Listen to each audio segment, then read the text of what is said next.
reading we can recall as a mentor of the Thessalonians, challenging and encouraging them. He uses himself as his helpers, as examples, reminding them of his gentleness with them. The same time that he was gentle with them, others found him so dangerous that he and his co-workers had to flee. The shameful treatment he mentions may have been a flogging so severe that it left him physically scarred for the rest of his life. But the tone of his reflection is still confident and compassionate. What courage would we show on behalf of the gospel if it meant risking life and limb? Let's listen as if he were speaking directly to us. So, friends, it's obvious that our visit to you was no waste of time. We had just been given rough treatment in Philippi, as you know, but that didn't slow us down. We were sure of ourselves in God and went right ahead and said our piece, presenting God's message to you defiant of the opposition. God tested us thoroughly to make sure we were qualified to be trusted with his message. Be assured that when we speak to you, we're not after crowd approval, only God's approval. Since we've been put through that battery of tests, you're guaranteed that both we and the message are free of error, mixed motives, or hidden agendas. We never used words to butter you up. No one knows that better than you, and God knows we never use words as a smokescreen to take advantage of you. Even though he had some standing as Christ's apostle, he never threw our weight around or tried to come across as important with you or anyone else. We weren't aloft with you. We took you just as you were. We were never patronizing, never condescending, but we cared for you the way a mother cares for her children. We love you dearly, not content to just pass on the message. We wanted to give you our hearts, and we did.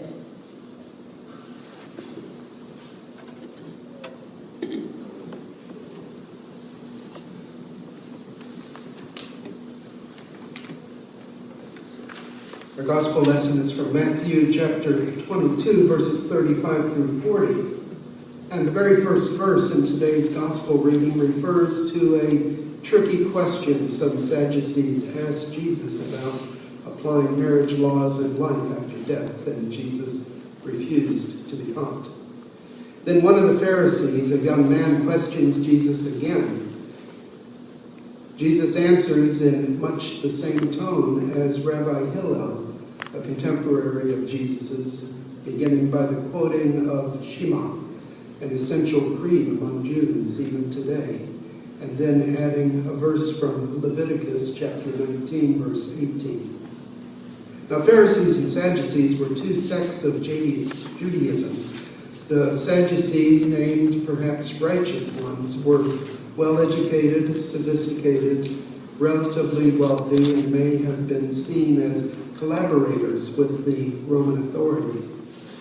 They tried to stick closely to the written law, questioning the oral traditions. And the Pharisees, or separate ones, represented the influence of Greece on the Hebrew religion. They respected oral traditions that tried to adapt the faith to current situations. They energetically sought to convert or recruit people to Judaism and to their strict but modern interpretation. Now let us listen closely for the good news for us today in the Gospel of Matthew, chapter 22, beginning with the 34th verse.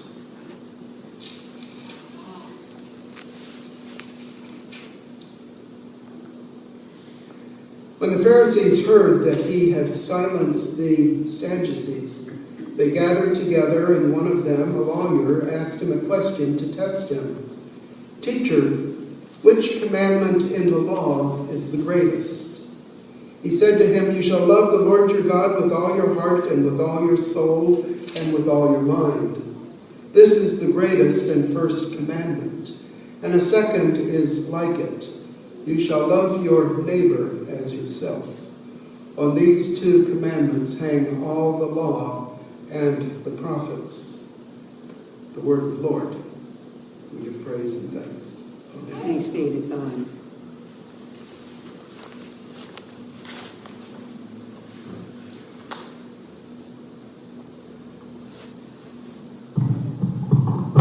I'm more used to walking around, so I would just walk around up here as I talk to you.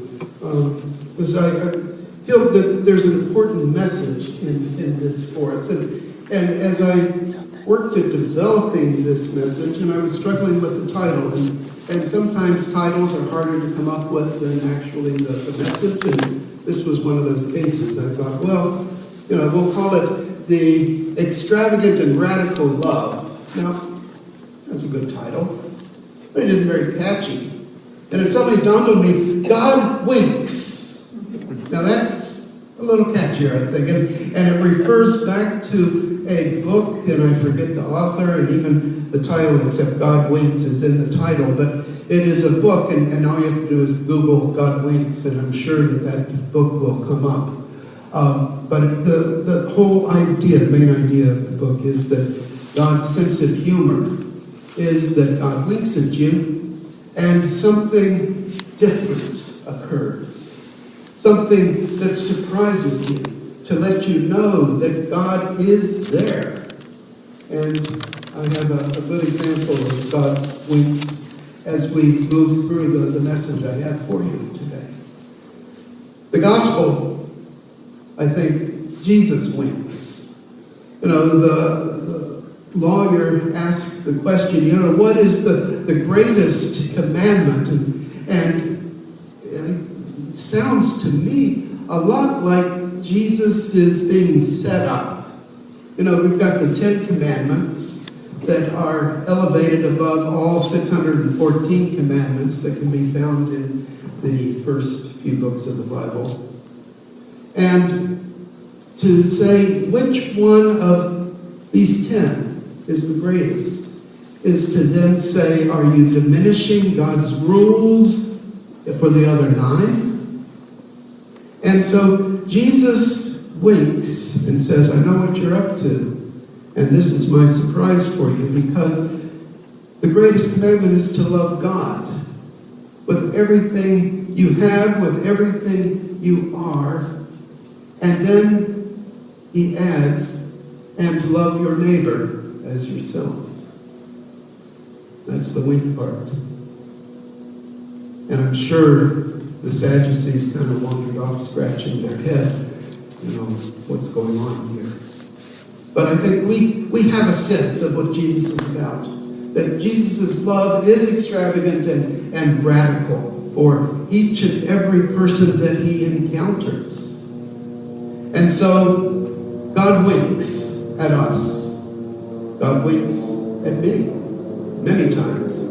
But this is a story in which God has winked, and I didn't realize it until some years later. You see, I was looking at a story that I could share with you, and I looked at some of my previous sermons, and 12 years ago in Indiana, I preached this story.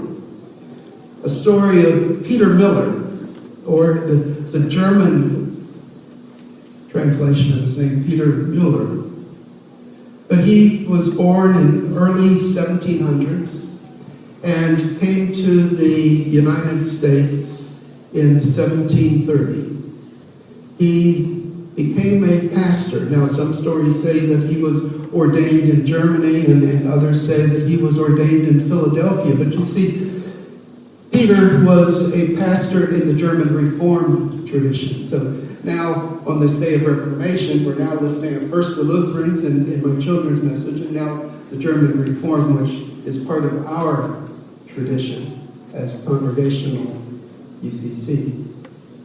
And he was ordained, it says, in a Presbyterian church. Now that's a bit of a twist. Now you see, Peter, if that is true, and I tend to think that was presented by the Lancaster Historical Society of Pennsylvania, that Peter had a disregard for any rule that he thought was ridiculous or unnecessary. So he kind of went off on his own in things. But in 1731, he was called by a church in Pennsylvania and served it for 3 years. Not a long tenure. But in that time, he encountered a group called Seventh-day Baptists and decided that they were more akin to his theology. And so he left the German Reformed Church and went to the Seventh-day Baptists. And in doing so, he incurred the anger, the ire of that's Moses. I mean, that's Max crying. I'm sorry about that. But anyway, he incurred the ire, the anger of a George Whitman, or Whitman, a couple different ways of pronouncing his name, who was a deacon of that German Reformed Church. And George was so angry at Peter that there was a point where he walked up to him and just slapped him in the face for deserting his tradition. There was another point where George walked up to Peter and spit in his face. And all the while, Peter just turned the other cheek, basically. Was very calm, very peaceful, and did nothing to incur any wrath on George at all. Now, George was an entrepreneur, besides being a deacon in the German Reformed Church. And he had a hotel. And now this is where some of the stories conflict. You know, there's one story that says that he was a patriot and that 2 of the English came into his hotel and had talked to him about the American Revolution that was going on, and that George defended the revolution. And so they arrested him and took him to Philadelphia before one of the generals, and he was tried there for treason against the king and was found guilty. But then they didn't feel it was very serious, so they released him, and he returned to Pennsylvania. Now, the other tradition that states is that he was really an English sympathizer, and 2 of the American revolutionaries came into his hotel, and George started talking about how great the English was and how poorly the Americans were treating the English. And they arrested him for treason. So whichever case, he was arrested for treason under one of those situations. And he ended up fleeing then from the hotel. Now, at this point, the 2 stories converge because it said that the Americans looked upon him as a traitor because he was sympathizing with the English forces. And so they tried him for treason, and he was declared a traitor and was taken to some place about 12 miles away from Valley Forge to be hung as a traitor.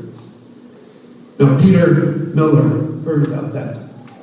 And he walked, and this is the winter of 1777, 1778, when George Washington is encamped in Valley Forge. So he walked the 60 miles from where he was in Pennsylvania to Valley Forge to ask General George Washington for a reprieve for George Whitman. When he finally arrived there, he was granted an audience with the general and gave his case for George's freedom. And the general, George Washington, thought about it for a moment, and he said, "You must be a very good friend of George." And Peter said, "No, quite the opposite. He has treated me so badly that I look upon him as my most dire enemy." And George Washington said, "But you still are asking for his freedom?" And Peter said, "Yes, because I feel that he did not deserve the trial and treatment that he received." George Washington then gave him the pardon for George Whitman, but Peter had to walk another 12 miles in the winter weather in the snows to get to the town where George was going to be hung. And he arrived there just as they were taking him out of the cell to walk him up to the gallows. So he saved George's life. And George repented of his treatment of Peter, of course. Now, that love that Peter showed was Peter's love going beyond anything that was called for. That he treated George as a true neighbor, one that Jesus had declared that we should do. Now, the God winks part of it is that I gave this message, I think I said at the beginning, in Indiana. And as I reviewed that message for today, I thought I'll do a little more research on it. And the research that had turned up came from, as I said, the Lancaster Historical Society. And they identified the town that Peter and George lived in as Ephrata, and that the church that Peter served and George was a deacon was Bethany. Now, I come to you from Ephrata and from the church Bethany. They were founded in 1730. They, in a couple more years, are going to be celebrating 300 years of being in existence. God's winks is that 12 years ago, he knew there was a plan for me. And I didn't have a clue until months after leaving Ephrata. But God's love is ever present for us to discover and to revel in. Praise be to God.